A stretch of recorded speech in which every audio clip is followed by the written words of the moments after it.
Estamos en vivo. Okay. Muy buenos días a todos los presentes que aceptaron esta invitación. Agradecemos la atención a esta invitación a todos los que están aquí con nosotros. Probablemente se nos estén reuniendo en unos minutos más. Queremos empezar puntuales, pues por respeto a los que están ahí y para poder terminar en tiempo y forma con la interesante plática que vamos a escuchar del doctor León Francisco Espinosa Cristóbal. Esta plática forma parte de las actividades de la Coordinación de Investigación de la UACJ dentro del programa Diálogos de Investigación. Estamos transmitiendo en vivo a través de Radio UACJ y la plataforma Teams. La dinámica de la plática es que yo presento ahorita un breve resumen de su currículum del doctor León Espinosa, luego abrimos la plática con él. Va a haber un chat donde ustedes pueden poner sus preguntas, comentarios que le quieran hacer al doctor. Y al final de la plática podemos, de acuerdo al tiempo, pues contestar las que más que podamos, y las demás el doctor pues se encarga de contestárselas por vía correo. Entonces me permito ahorita presentar una breve reseña de la formación profesional del doctor Espinosa y acto seguido pues le cedo la palabra. El doctor León Francisco Espinosa Cristóbal es actualmente profesor e investigador del Instituto de Ciencias Biomédicas. Él es cirujano dentista por la Universidad Veracruzana, Campus Jalapa. Tiene su maestría en Ciencias Odontológicas por la Universidad Autónoma de San Luis Potosí y el doctorado en Ingeniería y Ciencia de los Materiales por la Universidad Autónoma de San Luis Potosí. Actualmente es autor y colaborador de diversos artículos de investigación de talla internacional. También es revisor de diversas revistas de investigación nacionales e internacionales.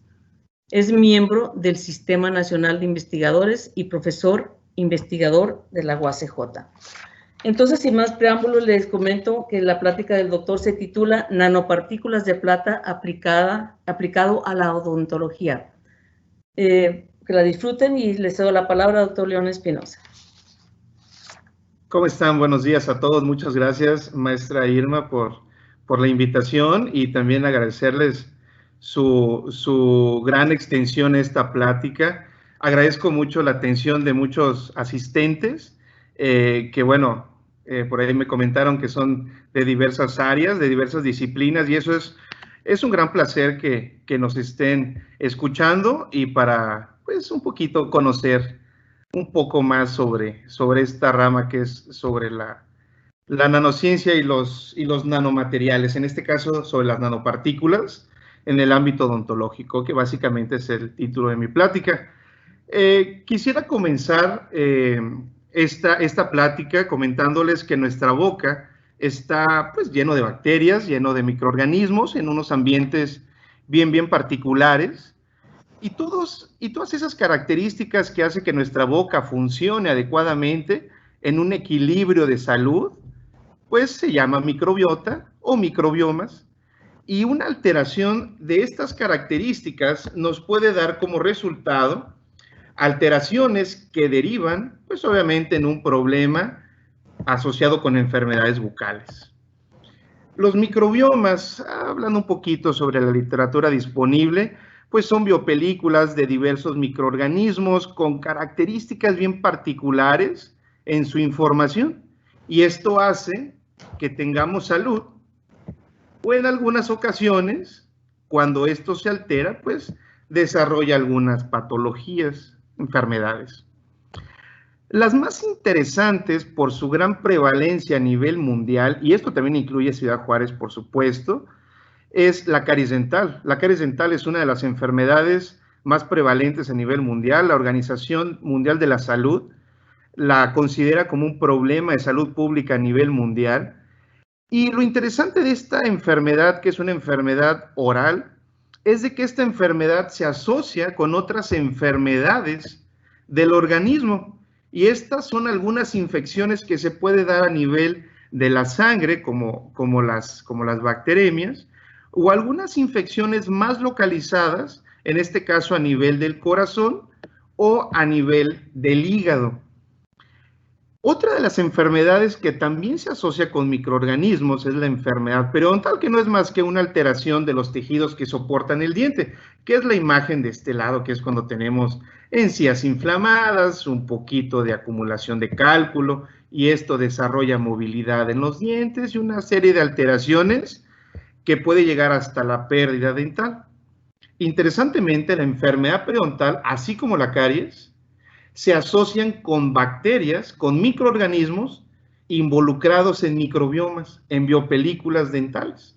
Y por supuesto que esto se asocia con muchas cosas, son multifactoriales, pero una de ellas es con la higiene bucal, con la atención que tengamos para controlar las bacterias dentro de boca. Particularmente la enfermedad periodontal, así como la caries, también se asocia con diversos problemas sistémicos. Por lo tanto, estas enfermedades que son de etiología bacteriana, de una causa de bacterias, se asocian con problemas sistémicos. Por esa razón no se ve de una manera localizada. La caries dental y enfermedad periodontal, por esa razón y otras más, se consideran un serio problema de salud pública. Esto asociado a algo que nosotros denominamos placa dentobacteriana, placa dental, que no es más que esta organización compleja de bacterias, como si fuera una sociedad de microorganismos bien definida con leyes, con patrones, con objetivos y hasta con normativas. Y esto hace que tengamos un problema bien complicado. Por esa razón, muchos investigadores han analizado qué pasa en estos organismos. Y para dirigirnos hacia la parte de las nanopartículas de plata, es que estos microbiomas se componen de muchos microorganismos asociados con muchas enfermedades. Uno de ellos es el Streptococcus mutans, y este microorganismo se asocia muchísimo con la caries dental y la severidad que este produce. Por otro lado, la enfermedad periodontal, según este señor de aquí abajo, que es Okransky, define a las bacterias en una comunidad muy compleja en donde asigna colores. De acuerdo, estos colores son los microorganismos asociados. Esta primera parte es para darles un enfoque de la complejidad que tienen las enfermedades más prevalentes asociadas con bacterias. En este caso tenemos algunas bacterias que no son del todo oral, pero se asocian con enfermedades orales. Por ejemplo, esta bacteria, que es el Enterococcus fecalis, se asocia con problemas en fallos en tratamientos que se hacen en el área endodóntica. ¿Sí? Son esos procedimientos que se hacen al retirar el nervio, quitar el nervio, limpiar, desinfectar, conformar el interior del diente, propiamente dicho, de la porción radicular, y estos tratamientos fallan a causa de estos señores bacterianos, en este caso el Enterococcus fecalis, que insisto, no es del todo oral. Pero hay otras bacterias que sí son estrictamente orales, y estas se asocian, en este caso, a patologías, ¿sí? Como la caries dental, que no es más que una destrucción de los tejidos duros del diente. Otra de la gran problemática que tienen estas bacterias involucradas en microbiomas es que recientemente han demostrado tener resistencia a diversos medicamentos de uso convencional, como las penicilinas y todas las familias derivadas de estas, y algunos otros antibióticos más, incluyendo soluciones químicas como la clorhexidina o en algunas ocasiones hipoclorito de sodio. Y este es un grave problema que tenemos actualmente en nuestra comunidad. Por esta razón, surge una propuesta basándonos en la nanociencia y la nanotecnología, que no es más que una disciplina encargada de estudiar, analizar y desarrollar mecanismos asociados con tamaños pequeñitos. El prefijo nano se asocia del griego nanos, que quiere decir superenano, y estamos hablando de dimensiones pequeñitas, bien pequeñas, del tamaño incluso de la estructura de doble hélice del ADN, hasta algunas proteínas que tienen tamaños hasta de 10 nanómetros, o algunos virus, ¿sí? Que pueden llegar a tener hasta 100 nanómetros de amplitud o de área en una de sus paredes. Si ustedes analizan un poquito, la nanociencia y la nanotecnología estudian estructuras finísimas, pequeñísimas, más pequeñas incluso que las propias células de nuestro organismo. Algunas de las aplicaciones que ha tenido la nanociencia y la nanotecnología de manera general es en la aplicación de diversos aditamentos, como en este caso tenemos un dispositivo en la imagen, en estas imágenes que les muestro, es un microscopio. Yo les comento a mis alumnos que estos microscopios utilizan el principio de las personas ciegas, en donde las personas que tienen dificultades para ver observan a través de su bastón. Su bastón es el que ubica el espacio en donde ellos se encuentran y pueden de esta forma organizar una imagen. Si se dan cuenta, en esta pequeña saliente metálica, ¿sí? Aquí tenemos un pequeño piquito. Este pequeño piquito, ¿sí? Que es esta herramienta que está en esta parte inferior derecha, es esta, pero inversa, ¿sí? Se le denomina un cantilever, que es la porción con la que el microscopio puede observar como un ciego a través de un bastoncito. Y para aumentar la resolución, es como si en ese bastón de esta persona ciega le colocaran un alfiler. Y obviamente la resolución, la percepción de las topografías, de las superficies de una determinada muestra, se pueden obtener análisis o resultados con mejor resolución. Es el caso, pueden observar aquí, se observa un pequeño filamento. No es un filamento, es un tubo, pero a escala nanométrica. Es un nanotubo de carbono utilizadas para fines de microscopía de fuerza atómica. En la odontología, de manera más particular, en diversas ramas tenemos aplicaciones de la nanociencia y la nanotecnología. Los propios dispositivos para medir glucosa tienen derivados sobre nanotecnología, nuestros propios teléfonos celulares, algunos dispositivos electrónicos de reciente tecnología, seguramente tienen implicaciones de nanociencia y nanotecnología. Para el cáncer oral, tanto en su diagnóstico como en su tratamiento, hay diversos estudios con componentes electrónicos principalmente que hacen que estos diagnósticos sean más tempranos y el tratamiento sea más preciso y más exacto.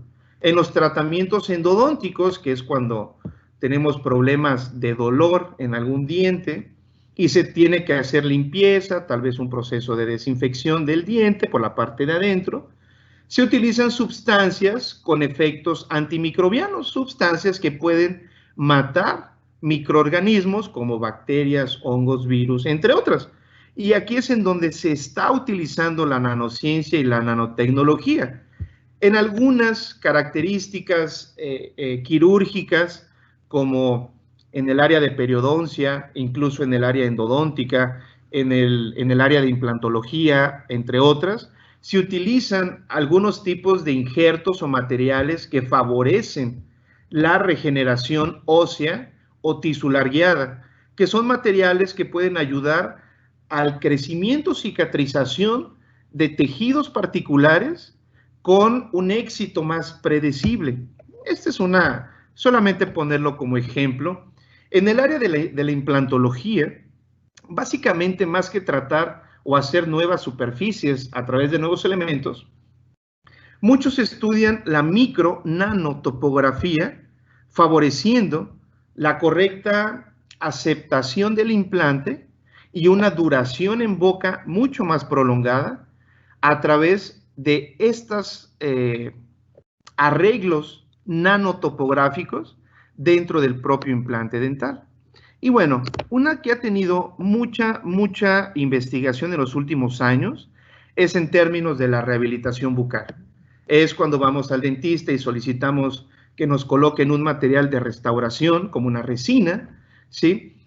Hay diversos materiales que tienen incorporadas en su matriz, pues sí, en sus componentes, materiales que hacen que las propiedades de estas restauraciones, estos materiales usados como materiales de restauración, sean superiores, sean más bonitos, duren más tiempo, sean más bonitos por más tiempo y que por supuesto funcionen adecuadamente cuando nosotros hagamos actividades tan cotidianas como la fonación, la masticación, entre otras características. Particularmente hablando de la enfermedad periodontal y la caries dental, existen diversos componentes basados en nanociencia y nanotecnología para controlar y, ¿por qué no?, prevenir estas enfermedades. Muchos de ellos son materiales metálicos. En estos casos podemos tener oro, óxido de zinc, fierro, dióxido de titanio, una combinación de estos con otros componentes que hacen que sus propiedades frente a los microorganismos asociados con la caries y enfermedad periodontal, pues sean propiedades muy buenas, matando a los microorganismos o controlando su reproducción. Y eso probablemente va a hacer que tengamos un equilibrio para llegar a obtener salud bucal. Uno de los materiales más interesantes con propiedades antimicrobianas bien relevantes, importantes, son las nanopartículas de plata. La plata tiene diversos componentes dependiendo del tamaño en que ésta se presente. Las nanopartículas tal cual, que es una forma básicamente esférica, tamaño bien pequeñito, nanométrico, con el elemento plata, hace que la propiedad antibacteriana sea fenomenal. El problema es que existen pocos estudios o pocas personas que se dedican a estudiar y a entender el comportamiento de estas partículas en boca. Por esta razón, una de las justificaciones que yo siempre expreso en mis pláticas es que estos problemas que tenemos en boca no son de ahora, es de hace mucho tiempo. Yo creo que desde que el ser humano comenzó a existir, tiene problemas asociados con microorganismos a nivel bucal. Y yo siempre lo digo a mis alumnos, qué bueno que tenemos pastas dentales, la sal fluorada, agua con flúor y otros tantos aditamentos como colutorios, herramientas como cepillos dentales eléctricos, soluciones, enjuagues, entre otras muchas cosas, para el cuidado bucal. Pero fíjense que a pesar de esto, la caries dental y la enfermedad periodontal siguen siendo un problema de salud pública a nivel mundial. Por esa razón, una alternativa con un enfoque novedoso es el uso de las nanopartículas. Y bueno, lo que se pretende, pues obviamente, es que nuestros pacientes, nuestra población cuente con una salud bucal pues lo más pronto posible. Esto va a desarrollar mejora en nuestra calidad de vida y nos podemos olvidar de ir al dentista en algunas situaciones para disfrutar más de nuestros intereses más particulares. Como un dato interesante, cerca del 2000, esta doctora Irigoyen determinó que en México tenemos una prevalencia de caries dental alrededor del 90% en áreas urbanas y cerca del 55% en áreas rurales, pero principalmente en Ciudad Juárez. En el 2012, del doctor Roberto Mendoza, él reportó que existe un 87.8% de prevalencia de caries en nuestra población, que es una frecuencia, una distribución muy alarmante. En el 2017, otro artículo reportó que cerca del 100% en pacientes jóvenes mostraron tener por lo menos una lesión incipiente de caries dental. Se darán cuenta que a pesar de todo lo que tenemos disponible para la higiene bucal, seguimos teniendo caries.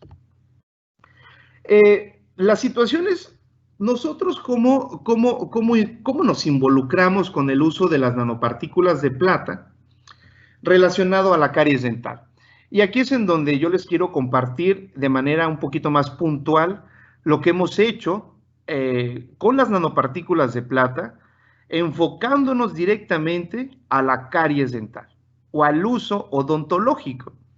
Este es uno de nuestros primeros estudios donde determinamos que la caries dental puede ser susceptible, bueno, los microorganismos asociados con la caries dental pueden ser susceptibles a dañarse o a no reproducirse, a morir, a la muerte, cuando se exponen a las nanopartículas de plata.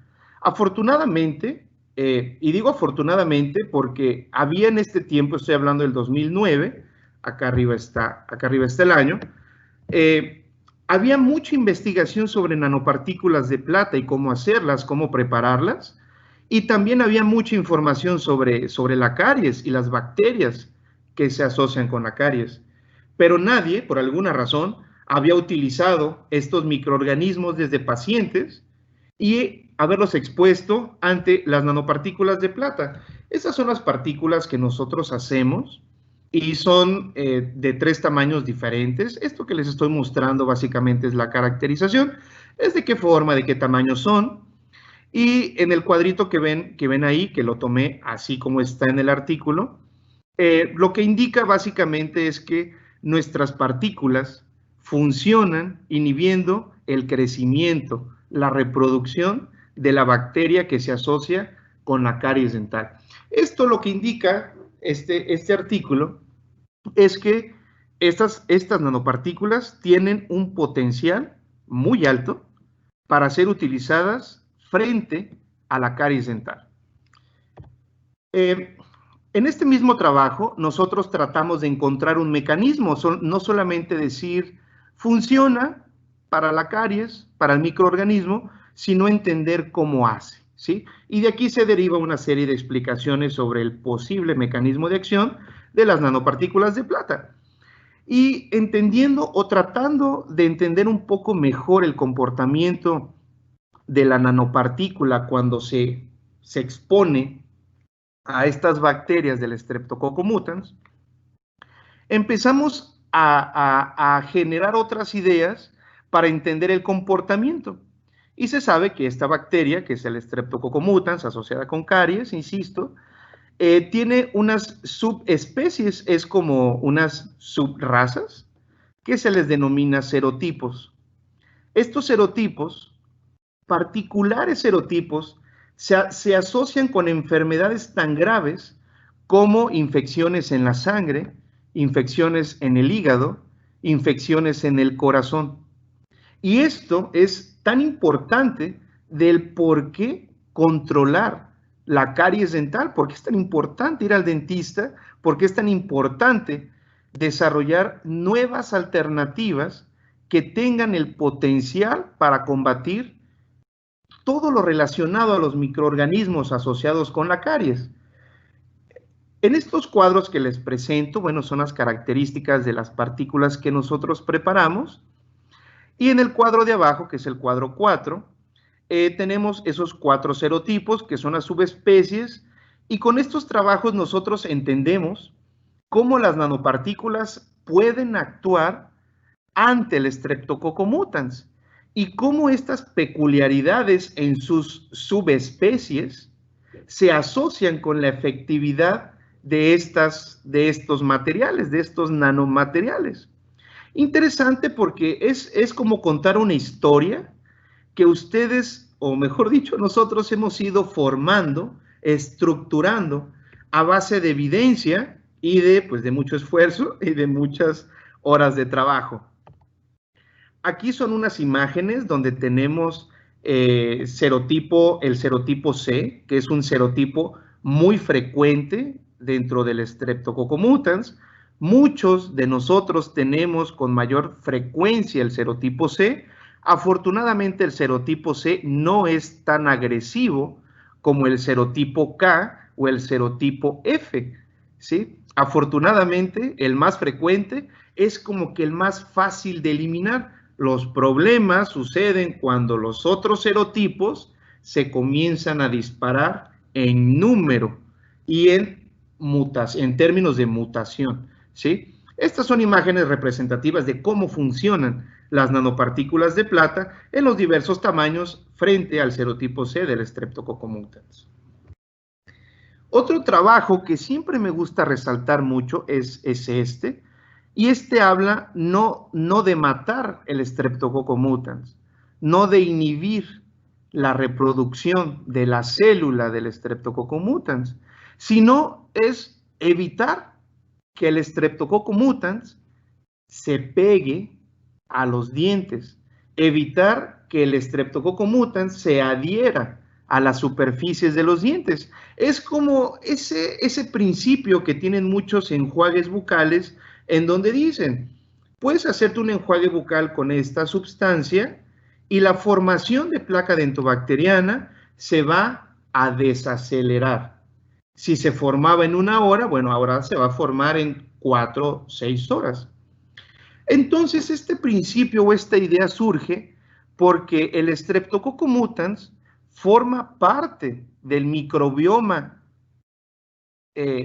original de nuestra boca. Quitarlo, matarlo como tal, sería alterar el equilibrio entre el convivio entre diversas bacterias. Si nosotros sabemos que lo que hace el Streptococcus mutans es pegarse a los dientes y desde esta posición generar sustancias que hacen una cavidad, una desmineralización, pues ¿por qué no actuar a este nivel? No matando al mutans, solamente evitando que se adhiera. Y entonces nosotros pensamos, vamos a ver si las nanopartículas pueden inhibir la adherencia del Streptococcus mutans en superficies de dientes sanos. Obviamente todo esto se hizo en un medio in vitro, en una fase de laboratorio. Los dientes fueron tomados de pacientes, fueron extraídos, pero nada se hizo directamente en paciente. Y en estas imágenes lo que indican de manera muy general es que las nanopartículas de plata efectivamente pueden intervenir en la correcta adhesión del Streptococcus mutans para pegarse a la superficie de los dientes. Y esto es muy interesante porque el mecanismo de acción de las nanopartículas como que toma otro giro, toma un giro mucho más complejo del que nosotros pensábamos inicialmente. Esto nos lleva a una pregunta que casi es una pregunta obligada. Ok, doctor, ¿las nanopartículas de plata son seguras para usarse en algún individuo? Obviamente en un organismo vivo.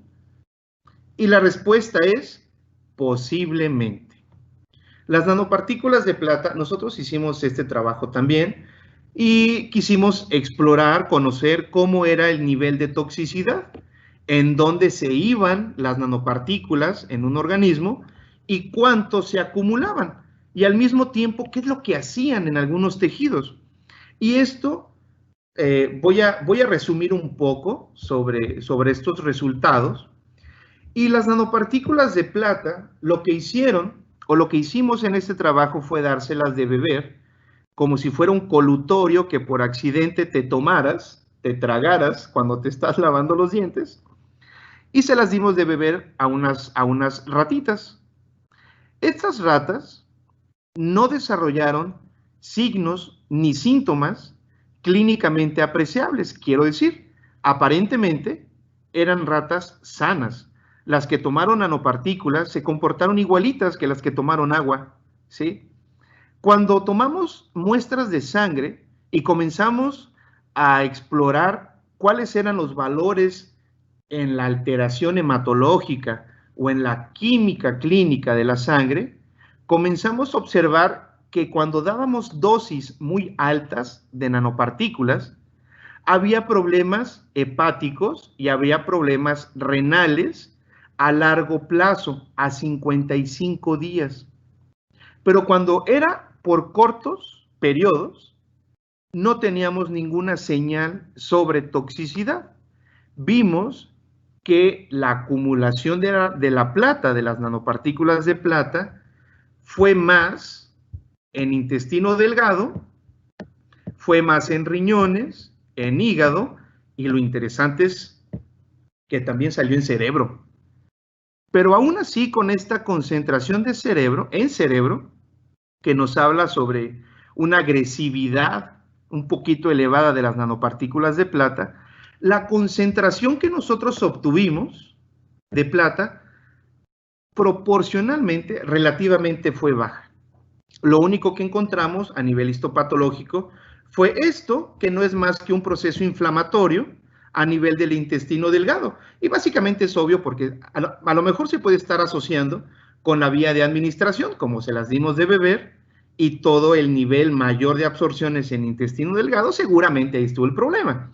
Nuestro estudio concluye que las nanopartículas de plata, por lo menos bajo estas condiciones y en ratas, no representa un problema en términos de toxicidad. Podemos decir que tienen un potencial en términos de bienestar o de tranquilidad para su uso, pero esto todavía tiene que ser más investigado. Entonces, formando la historia, nosotros intentamos analizar que si las partículas por sí solas podrían ser tóxicas, ¿por qué no hacemos una mejora en las propiedades que tienen estas? Y yo siempre se los comento a mis alumnos que es como tener un cacahuate que recubramos o recubrimos con una cubierta de chocolate, como un estilo M&M. Es un cacahuate con una cubierta. Y esto podría ser que la cubierta que tiene podría ofrecernos mejores ventajas en términos de biocompatibilidad, que es más, son materiales más seguros para el organismo. Y lo que hicimos fue sintetizar con propiedades diferentes diversos tamaños de plata, utilizando algunas proteínas y algunos compuestos poliméricos, como el BCA, que es una proteína, una albúmina, y el quitosan, que es un polímero, ¿sí? Los dos son altamente biocompatibles y principalmente el quitosan tiene también propiedades antimicrobianas. Lo que resulta de esta investigación es que desarrollamos otro tipo de nanopartículas con un enfoque más hacia la seguridad del organismo de las personas. Después de esto tratamos de hacer lo mismo y tratar de entender cómo estas partículas podrían aplicarse en un medio más real. Y esto hizo que pensáramos en muestras bacterianas tomadas de pacientes y al mismo tiempo evaluar sus serotipos, los que comentamos en unos artículos previos. Lo que obtuvimos fue algo bien interesante porque el mecanismo que pueden tener estas partículas es, insisto, tiene un nivel de complejidad mayor a las partículas sin las cubiertas. La ventaja que obtuvo este artículo es que nuestras partículas que desarrollamos actualmente pueden interferir o inhibir la reproducción incluso de serotipos considerados altamente agresivos. Personas que están teniendo una endocarditis infecciosa, o sea, personas que tienen una infección del corazón asociado con la bacteria que genera la caries y que estas personas mueren a causa de esta bacteria, principalmente de este serotipo. Las nanopartículas que nosotros usamos sin problema pueden inhibir la reproducción, el crecimiento de este serotipo. Si se dan cuenta también de otro serotipo agresivo que es el F, y bueno, el más común es el C. El L representa algo de resistencia, un poquito más de agresividad, pero no es mayor que el K. Podemos decir que el C y el E son los más seguros. Esto nos da como otra idea, es por qué no intentar aplicarlo hacia la parte ortodóncica. Es bien sabido que los tratamientos ortodóncicos, que yo creo que ya muchos los han visto en diversos pacientes, jóvenes principalmente, hay una dificultad para tener una buena higiene bucal. Y al terminar el tratamiento ortodóncico, resulta que el paciente tiene caries. ¿Por qué razón? Porque había un alambre, porque había una liga, porque había un bracket, porque a lo mejor el paciente no fue a una cita de revisión periódica con su clínico y esto hace que la higiene bucal sea deficiente. Entonces nosotros lo que hicimos, bueno, ¿por qué no evaluar las partículas frente a tratamientos de ortodoncia y entender qué puede suceder ahí? Y lo que nosotros encontramos es que cuando nosotros utilizamos ligas y ahí se exponen las nanopartículas, pensamos que las bacterias se iban a adherir, a pegar más en las ligas, y eso no es verdad. Las nanopartículas funcionaron muy bien. Ahora, ¿qué pasa cuando tienen brackets? Sin problema, el bracket no representa un elemento significativo para que las nanopartículas no funcionen bien. En otras palabras, las nanopartículas que nosotros usamos funcionan bien bajo diversas condiciones, incluso cuando tienen alambres o brackets con unas características que incrementan la acumulación de comida. Y esta comida, por supuesto, se relaciona con el aumento de microorganismos. Y bueno, afortunadamente, nuestros resultados apuntan a que las nanopartículas también pueden tener una implicación en el área de la ortodoncia.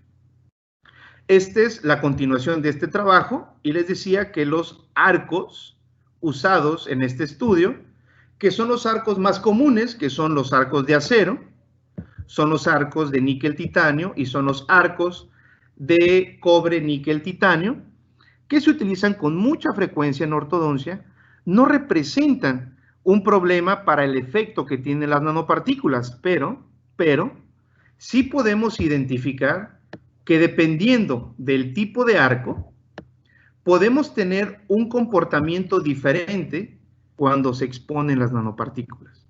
Y esto nos habla de que la eficiencia de las nanopartículas no solamente depende de lo que tú tengas como partículas, no depende del tamaño, si es esférica, si colocas más o menos, sino que depende también de lo que tú utilices en el tratamiento de ortodoncia, que esto hace todavía más complejo el entendimiento para la indicación de las nanopartículas de plata.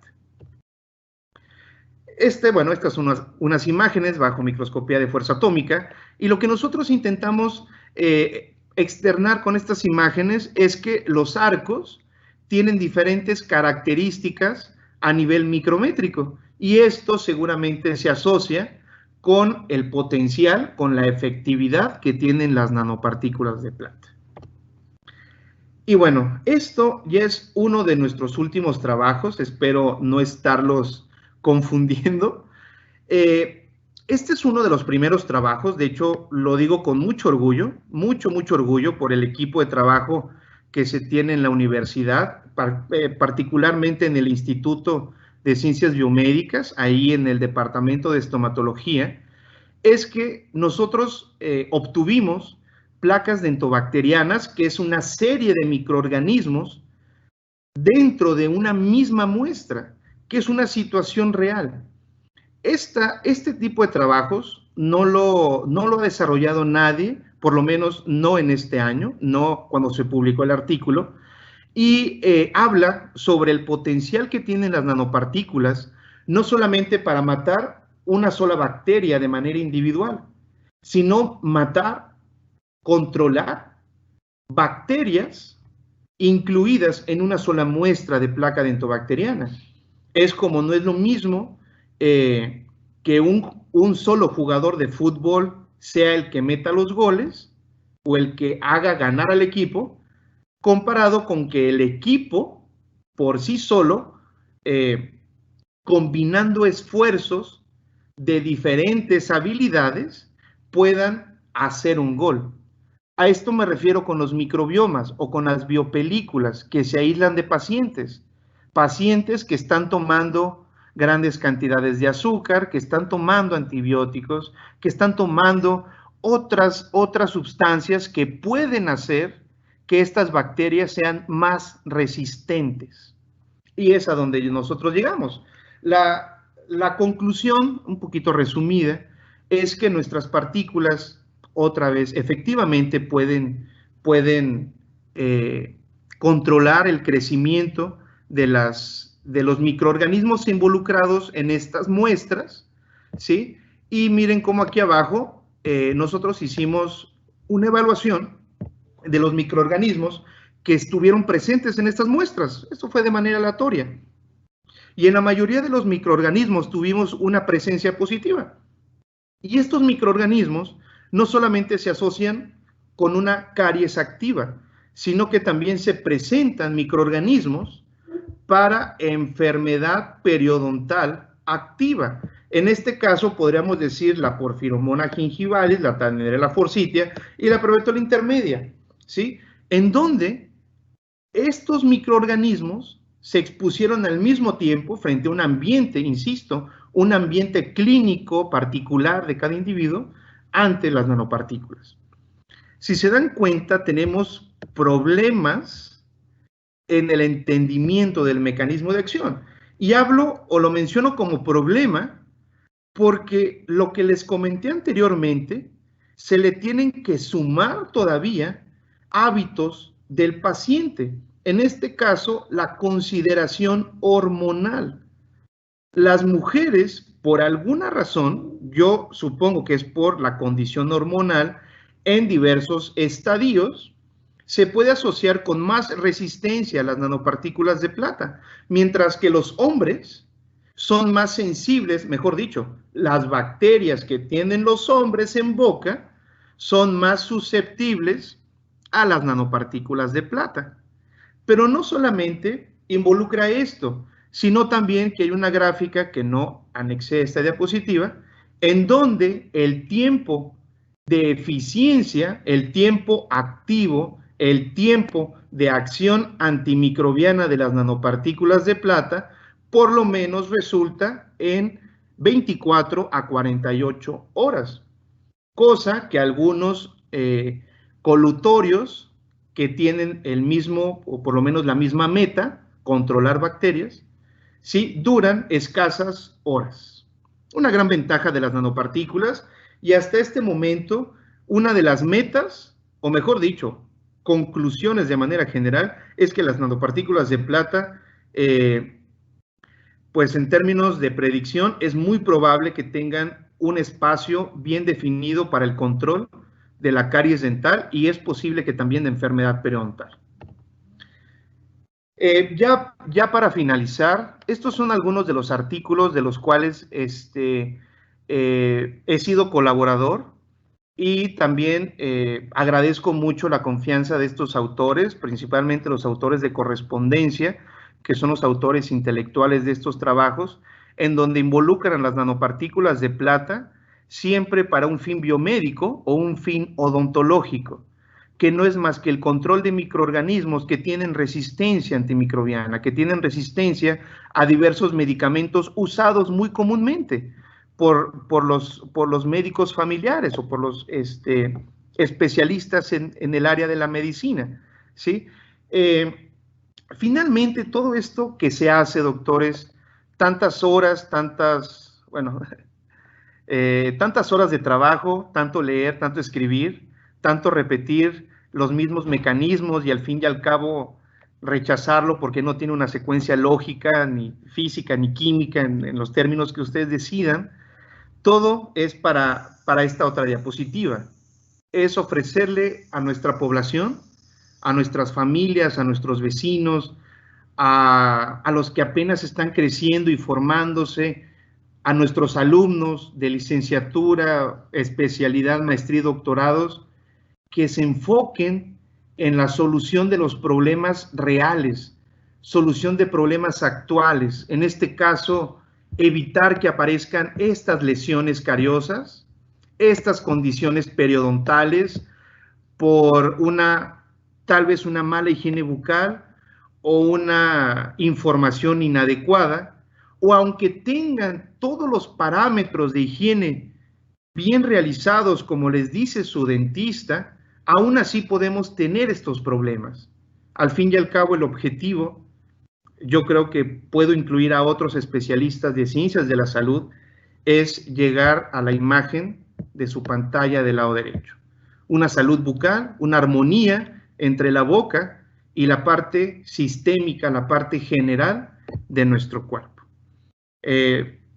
Por mi parte es todo. Agradezco la invitación, insisto, de la maestra Irma, del maestro Isaac, y por supuesto le agradezco a todos ustedes por estar en esta plática y por haberse quedado hasta el final de esta ponencia, y bueno, también un poquito de la experiencia que he tenido con estos materiales, que es posible que tengan una aplicación en un futuro.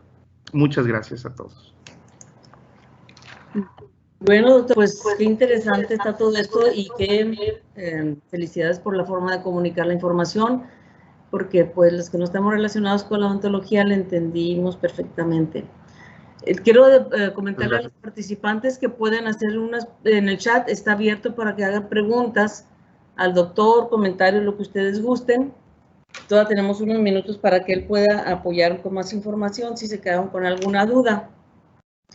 Por lo pronto, doctor, pues tengo una pregunta que aquí dos ahorita aquí pendientes. Una es, hablaba de la prevalencia en México, que es más alta en el área urbana que en el área rural, la prevalencia de caries, ¿verdad? ¿A qué se debe eso, doctor? ¿Por qué en lo rural eso es mucho menos este problema? Sí, bueno, esto de la frecuencia, prevalencia de la caries dental depende de muchos factores. Esta enfermedad se considera, así como su nombre lo dice, multifactorial.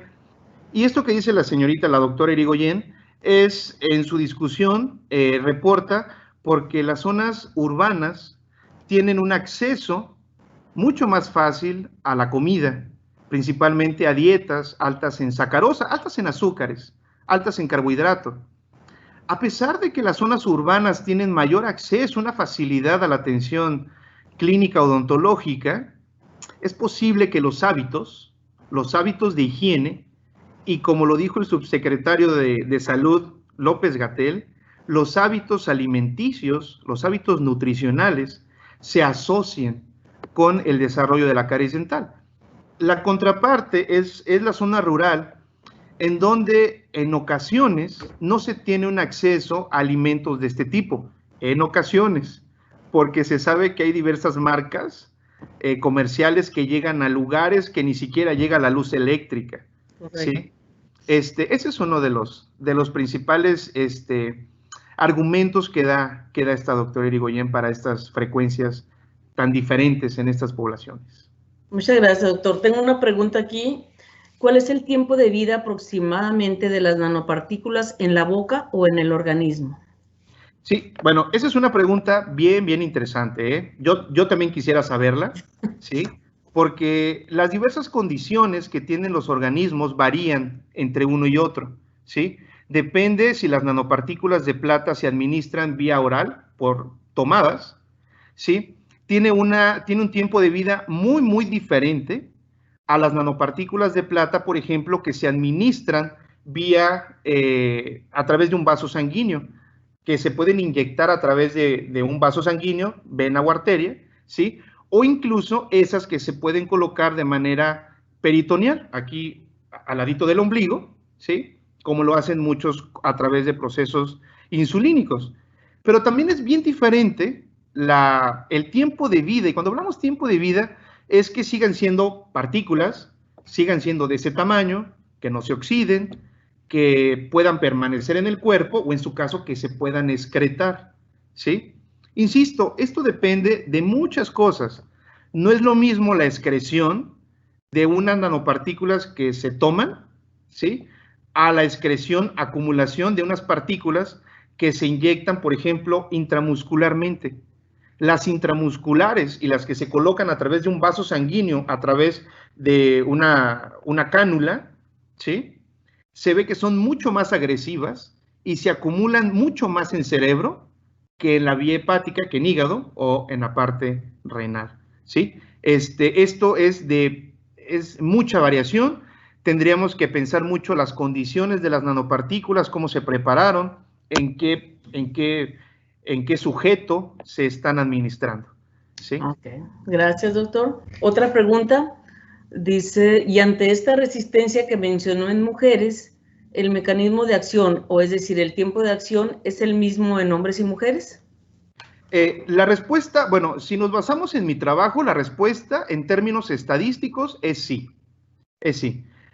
Nosotros no obtuvimos ninguna diferencia estadísticamente significativa, pero vimos una tendencia en que las mujeres tenían mayores niveles, necesitaban más plata, más concentración de nanopartículas para llegar al mismo efecto que los hombres. Es posible que algunos de nuestros pacientes que fueron parte de nuestra población muestra, es posible o estuvieron embarazadas o a lo mejor o tenían algún tipo de descontrol hormonal o podrían haber estado en un periodo menstrual, ¿sí?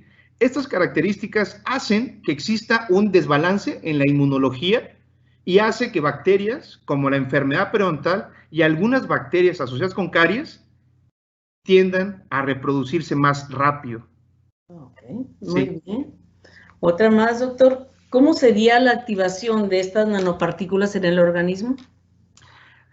Las nanopartículas de plata tienen una naturaleza química bien definidas. Tienen una afinidad con unos grupos que se llaman grupos aminos, grupos tioles y con grupos hidroxilos. Básicamente estos tres grupos, y si no es el amino y son los tioles, coincidentemente están presentes en muchas células, en muchos tipos de membranas paredes celulares. Entonces, por una mera naturaleza química, por afinidad de la plata como tal, a nivel nanométrico, con estos grupos, hacen que la nanopartícula por sí sola se pueda adherir y pueda ser un mecanismo que, bueno, que eso, si gustan, se los platico después. Pero existen otras interacciones. Estas partículas por sí solas, por lo menos las que nosotros hacemos, están activadas o están, haga de cuenta, están en un modo latente apenas se topen con estos grupos, que es prácticamente todo organismo vivo.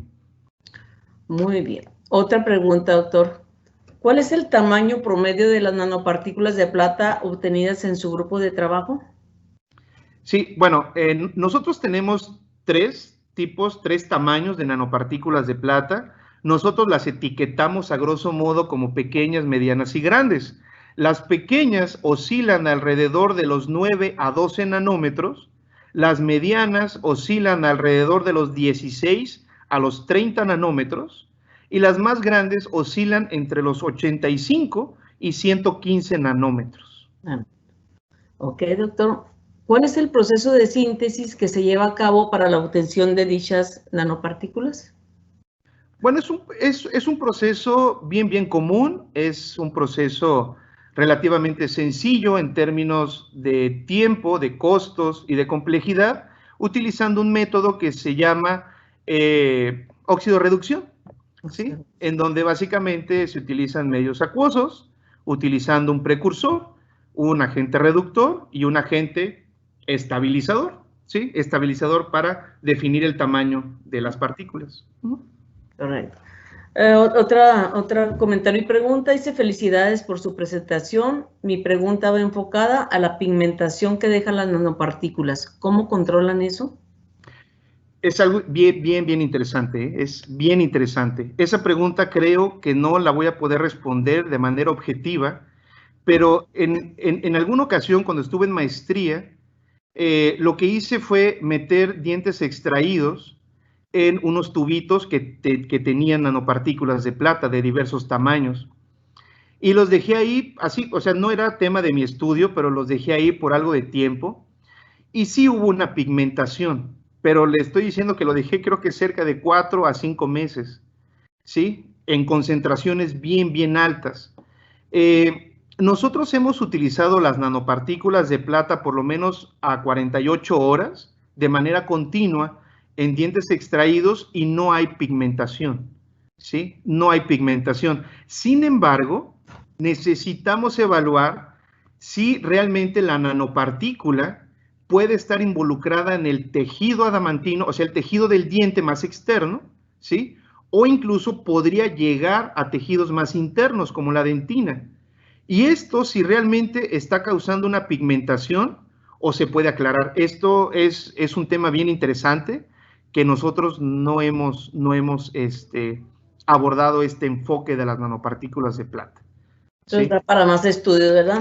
Sí, sí. Otra pregunta, ¿cuál es la concentración de nanopartículas de plata que utilizó para que no tuviera efectos tóxicos y cuánto tiempo lo usó? Ok, nosotros utilizamos diversas concentraciones. La concentración más alta es de 1070 microgramos por mililitro, es más o menos como 1070 partes por millón. Y la más baja fue de aproximadamente 33 microgramos por mililitro. Son concentraciones que sí es baja, pero al mismo tiempo puede haber una concentración aún más baja para favorecer la inhibición bacteriana. Muchos, y yo me incluyo, muchos hablamos de 5 o de 7 microgramos por mililitro.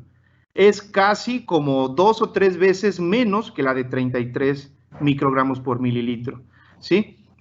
No puedo decir todavía que la concentración más baja usada no cause daños tóxicos, ¿sí?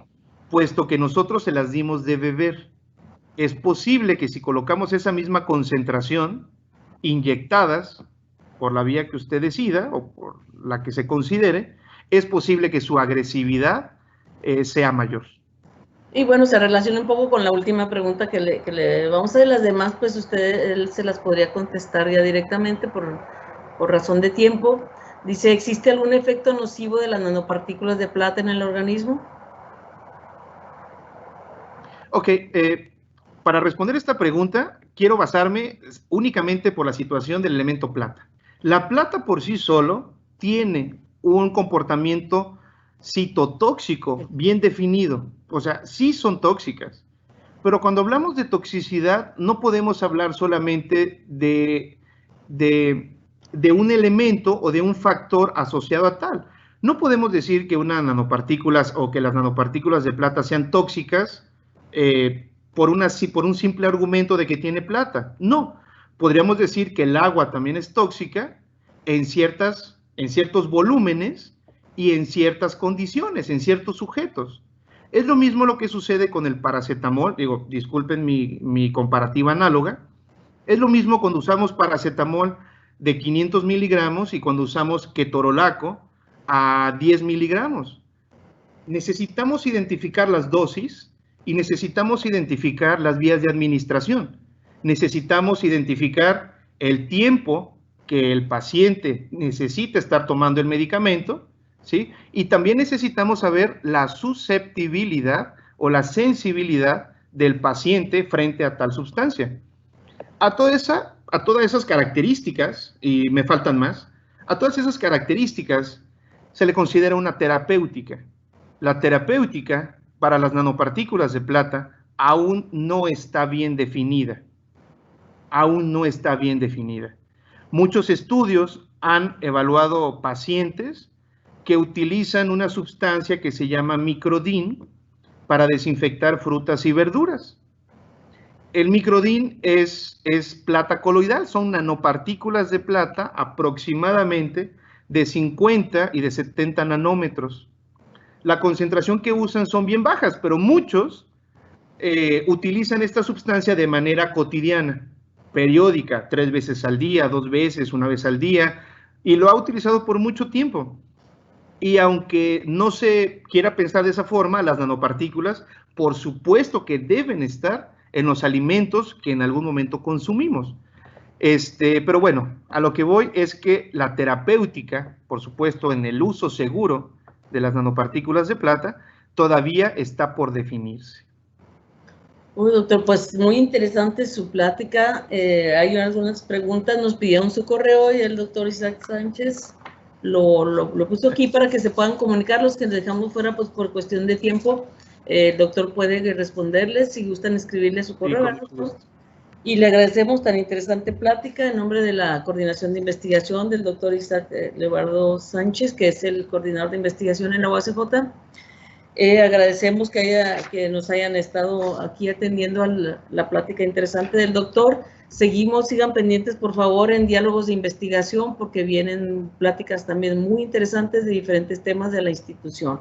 Doctor, le agradecemos su atención y disponibilidad, sus conocimientos y esta información tan interesante. Maestra, muchas gracias. Para mí es un gusto que me hayan escuchado y, por supuesto, estaremos al pendientes ahí para las dudas que tenga aquí la asistencia. Muchas gracias a todos. Feliz día. Gracias, maestra. Gracias a todos. Hasta luego. Hasta luego.